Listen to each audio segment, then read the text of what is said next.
Hello and welcome to knowledge of standard. आज knowledge of standard के channel पे आज मैं आप लोगों को एसपीसी के बारे में इंट्रोडक्शन पार्ट को बताऊंगा, जिसमें एसपीसी में हम लोग उसके बेसिक इंट्रोडक्शन क्या होते हैं, क्यों एसपीसी की ज़रूरत और कहाँ होती है, आज हम अपने चैनल पर जानेंगे। तो चलिए स्टार्ट करते हैं एसपीसी का वीडियो। एसपीसी का वीडियो पार्ट वाइज बनेगा, जिसका पार्ट 1 मैं आप लोगों को आज स्टार्ट करके बताऊंगा कि किस तरीके से इसमें वर्किंग है और क्या क्या इसके अंदर डिफ़ाइन होती है, क्या क्या इंट्रोडक्शन के पार्ट होते हैं। तो फर्स्ट इंट्रोडक्शन के एसपीसी के पार्ट में हम जानेंगे कि प्रोसेस क्या होता है। तो प्रोसेस एक जो भी आप प्रोसेस को डिफ़ाइन कैसे करेंगे कि किसी भी इनपुट से कोई भी जो होता है एक प्रोसेस, वो एक इनपुट से जो आउटपुट प्रोड्यूस करे, जिसके अंदर इनपुट में आपके रॉ मटेरियल्स हो सकते हैं, इंफॉर्मेशन हो सकते हैं, मेथड्स हो सकते हैं, जो कि एक आपको एक आउटपुट दे, यानी एक प्रोडक्ट और सर्विस दे, वो एक प्रोसेस कहलाता है। सो प्रोसेस क्या हो गया? एक ऐसा चीज़ जो इनपुट्स, वो ऐसी एक्टिविटी जो इनपुट को आउटपुट में कन्वर्ट कर दे, वो हमारा एक प्रोसेस कहलाता है। तो उसके बाद हम जानेंगे एसपीसी के अंदर कि प्रोसेस कंट्रोल सिस्टम क्या होती है, कि जो भी प्रोसेस हमारा कंट्रोल में चल रहा हो, यानी कि जो भी प्रोसेस हमारा जो प्रोसेस हो रहा है उसका जो आउटपुट है एज़ पर जो हमारे कस्टमर की डिमांड हो, या फिर हमारी जो सर्विस हो, वो जो आउटपुट हो, मतलब एक जो कस्टमर हमारा जिस तरीके का पार्ट चाहता है या फिर सर्विस चाहता है या कोई प्रोडक्ट चाहता है, तो जो उनकी डिज़ायरेबल मैनर पे आउटपुट होती है, यानी मतलब वो कंट्रोल में है, जो आउटपुट वो चाह रहे हैं हम उसे दे रहे हैं, तो वो प्रोसेस हमारा क्या कहलाता है कि प्रोसेस कंट्रोल सिस्टम। तो यहाँ पे वही डिफ़ाइन किया गया कि एक बेसिक प्रोसेस कंट्रोल सिस्टम क्या है, कि जो इनपुट फ्रॉम आउटपुट, जो इक्विपमेंट के थ्रू, जो प्रोग्रामेबल सिस्टम लाइक पीएलसी या सीएनसी वगैरह, या फिर ऑपरेटर के थ्रू जो जनरेट करता है आउटपुट, जो कि एक आपको रिलेटेड जो इक्विपमेंट दे, वो एक डिज़ायरेबल मैनर पे दे। मतलब जो हमारे कस्टमर का जो वॉइस होती है, जो कस्टमर कहना चाहता है, वो हमें मिल जाए, हम उनको प्रोड्यूस कर पाएँ, उनको दे पाएँ, तो वो हमारा प्रोसेस कंट्रोल में होता है, यानी हमें उसे प्रोसेस कंट्रोल सिस्टम कहते हैं। आगे समझेंगे कि प्रोसेस कंट्रोल सिस्टम को और क्या कहते हैं, और प्रोसेस कंट्रोल सिस्टम का बेसिक जो फ्लो चार्ट होता है, या फिर एसपीसी हमारा कहाँ लाई करता है, या एसपीसी को कहाँ पर हमें देखना चाहिए, एसपीसी किस जगह हमें वर्किंग करती है, उसके एक बेसिक सिस्टम को जो मैं यहाँ पे आपको डिस्प्ले पे दिख रहा है, वो आपको समझाने का कोशिश करता हूँ। तो प्रोसेस कंट्रोल सिस्टम जो एक फीडबैक सिस्टम है, फीडबैक सिस्टम इसलिए कहते हैं कि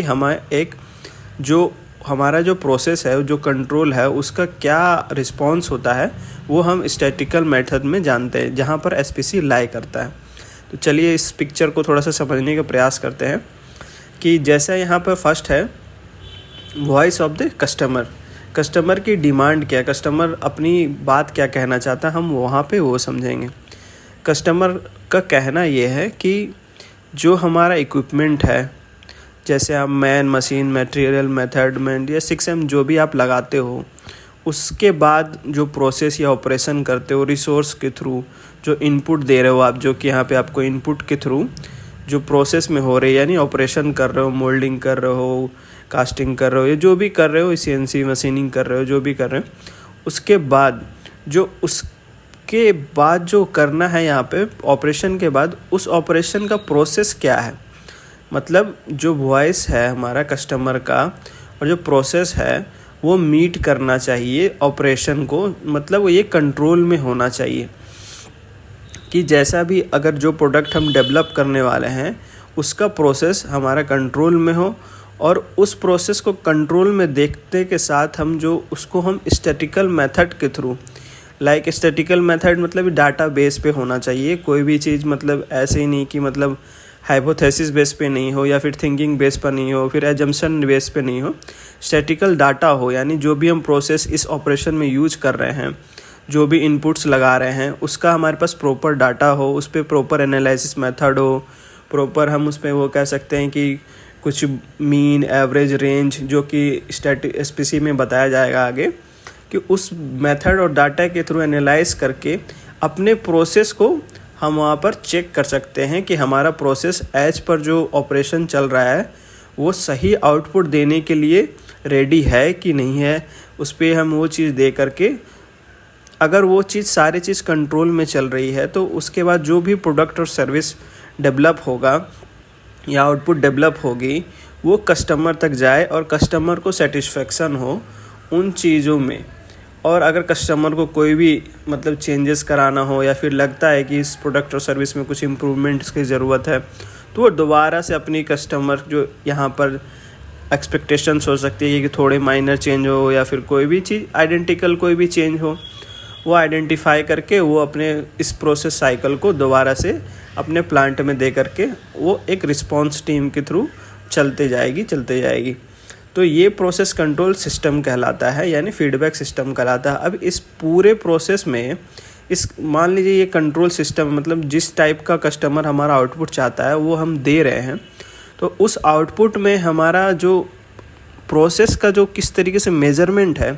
किस तरीके से हम प्रोसेस को हैंडल कर रहे हैं ताकि जो प्रोडक्ट और आउटपुट ओके आ रहा है, मतलब किसी भी प्रकार का एनजी नहीं आ रहा है, मतलब एज़ पर जो हमारी डिमांड होती है कस्टमर की उसको फुलफ़िल कर रहे हैं, तो वहाँ पर एसपीसी को ऑब्जर्वेशन के तौर पे रखा जाता है इस जगह पे, जो कि डाटा बेस पे होती है और कुछ फार्मूले बेस पे होते हैं। तो ये था टोटली प्रोसेस कंट्रोल सिस्टम और फीडबैक सिस्टम का एक बेसिक सा चार्ट, जहाँ पर आपको एसपीसी यहाँ पर यूज़ की जाती है और उससे आपको काफ़ी हेल्प मिलेगी कि किस तरीके से इसको एनालाइज करना चाहिए। आगे समझेंगे कि वेरिएशन प्रोसेस और एसपीसी में दो चीज़ हमें देखी जाती है कि जब भी एसपीसी का इस्तेमाल कहाँ करेंगे, जब हमारा टोटल चीज़ ही कांस्टेंट हो तो वहाँ पर हमें एसपीसी की नीड नहीं पड़ सकती है। तो ऐसा तो हो ही नहीं सकता कि कोई भी चीज़ आपका कांस्टेंट हो, तो इसीलिए अब यहाँ पर कुछ बेसिक डेफिनेशन जो है एसपीसी के अंदर, या फिर एक बोल सकते हैं कि हमारा एवरीथिंग जो नेचर में होता है, जो कि हम टूल के थ्रू यूज़ करते हैं, क्यों यूज़ करते हैं, वो यहाँ पर समझने का प्रयास करेंगे। तो उसका एक पॉइंट है वेरिएशन। वेरिएशन क्या कहलाता है कि जो मदर नेचर के साथ जो हमारे सबसे बड़ी प्रॉब्लम क्या है कि वो हमेशा चेंज होते रहती है। एवरीथिंग मतलब is different, her cheese her point पे हर टाइम पीरियड पे अलग अलग होता है। कोई भी चीज़ एक जैसा कांस्टेंट नहीं होता है, कोई यहाँ पर कोई पीपल सेम नहीं होते हैं, टेम्परेचर कंटिन्यूसली चेंज होते रहती है।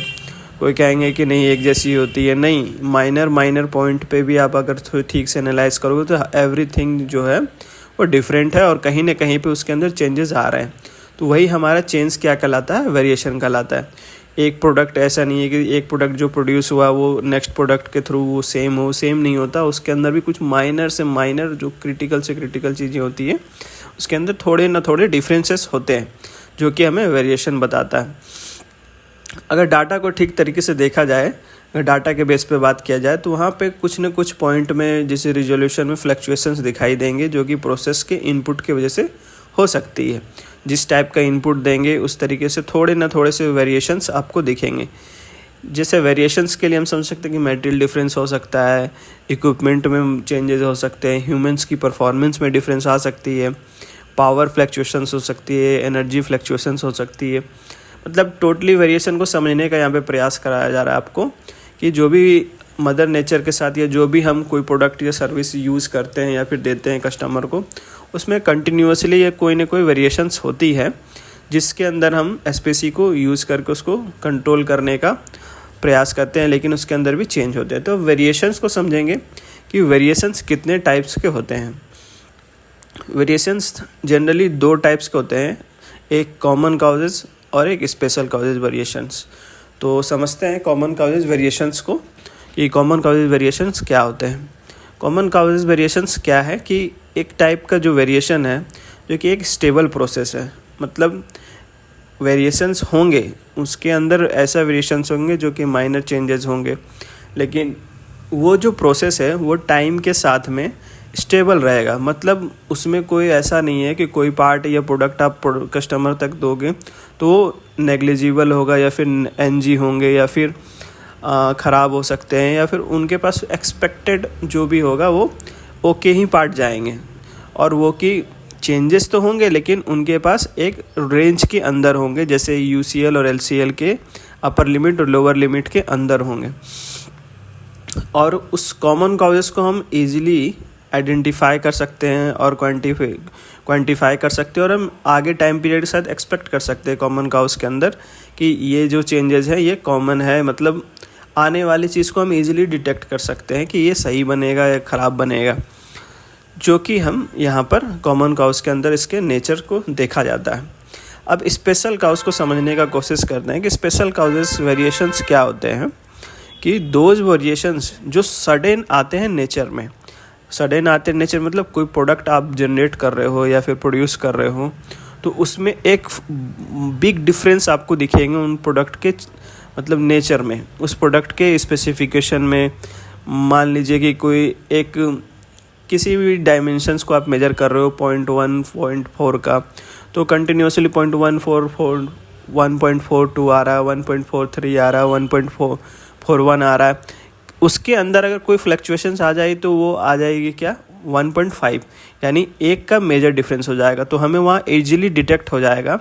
और हमें वहाँ पर चेक करना पड़ेगा, हमें उस जगह अलर्ट हो जाना पड़ेगा कि ये हमारे अंदर कुछ ज़्यादा ही डिफरेंस आ रहा है, जो हमारे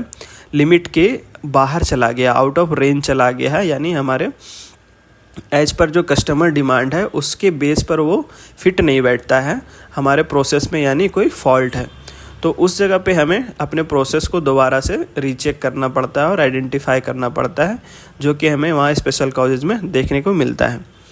आगे इन दोनों का एग्जांपल मैं आपको समझा देता हूँ, थोड़ा सा आप लोगों को काफ़ी हेल्प मिल सकता है इससे। इस ग्रीन वाले चार्ट को समझेंगे, जो कि कॉमन काउज में हम यहाँ पे समझाते हैं आप लोगों को, कि यहाँ पे क्या कह रहे हैं कि if only common cause variations are present, यानी कोई एक प्रोडक्ट बन रहा है, कोई एक डाटा मेज़र कर रहे हैं एक प्रोडक्ट का, तो उसके प्रोसेस में क्या है वो स्टेबल है। मतलब जिस रेंज में आपको जिस टाइप का प्रोडक्ट चाहिए, जिस रेंज में आपको प्रोडक्ट होना चाहिए, उसमें टाइम के अनुसार इस जैसे मान लीजिए सुबह के मॉर्निंग में, ये लंच में, या फिर कल परसों, पर डे के हिसाब से आपने इस पर डाटा को एनालाइज किया, तो इसमें जो आपका ट्रेंड बन रहा है डाटा का, जो भी प्रोडक्ट का या सर्विस का, वो एक कंट्रोल में चल रहा है। कंट्रोल में क्यों चल रहा है? क्योंकि जिस टाइप का सिमिलर आउटपुट चाहिए आपको, वो यहाँ पे आप प्रिडिक्ट भी कर सकते हो और आपके एक रेंज में है जो कि कस्टमर को चाहिए। अभी इसी चीज़ को टाइम पीरियड के साथ आप अगला प्रिडिक्टेबल कर सकते हैं। मतलब ये सिमिलर टू सिमिलर एक दूसरे के साथ, मतलब प्रोडक्ट आपका एक जैसा बन रहा है, जो कि एक कस्टमर के पास भेजा जा सकता है। अब यहीं पे इसका जस्ट अपोजिट स्पेशल काउज के अंदर होता है कि वेरिएशंस प्रेजेंट होते हैं, लेकिन जो प्रोसेस का जो नेचर है वो स्टेबल नहीं होगा। वो किसी भी टाइप का प्रोसेस हो सकता है, प्रोसेस में बिग डिफरेंस आ सकती है, चेंज हो सकता है, और इस पर प्रिडिक्ट करना कि अगले टाइम पीरियड पे वो क्या किस टाइप का प्रोडक्ट बनेगा, ओके बनेगा या एनजी बनेगा, वो कंट्रोल में नहीं हो सकता है। मतलब आप उसको जज नहीं कर पाओगे कि अगले कल वो पार्ट कैसा बनेगा, क्योंकि उसके अंदर जो नेचर है, जो चेंजेस हैं, वो काफ़ी हैवी हो चुके हैं, या फिर हमने उनके प्रोसेस पे ध्यान नहीं दिया, तो वो काफ़ी इग्नोरेंस कर दिया, तो उसके अंदर काफ़ी मेजर बिग डिफरेंस आ सकता है, जिसकी वजह से आपके जो प्रोसेस के नेचर हैं वो चेंज हो जाए। जैसे कि इस ग्राफ में आपको दिख रहा है कि फर्स्ट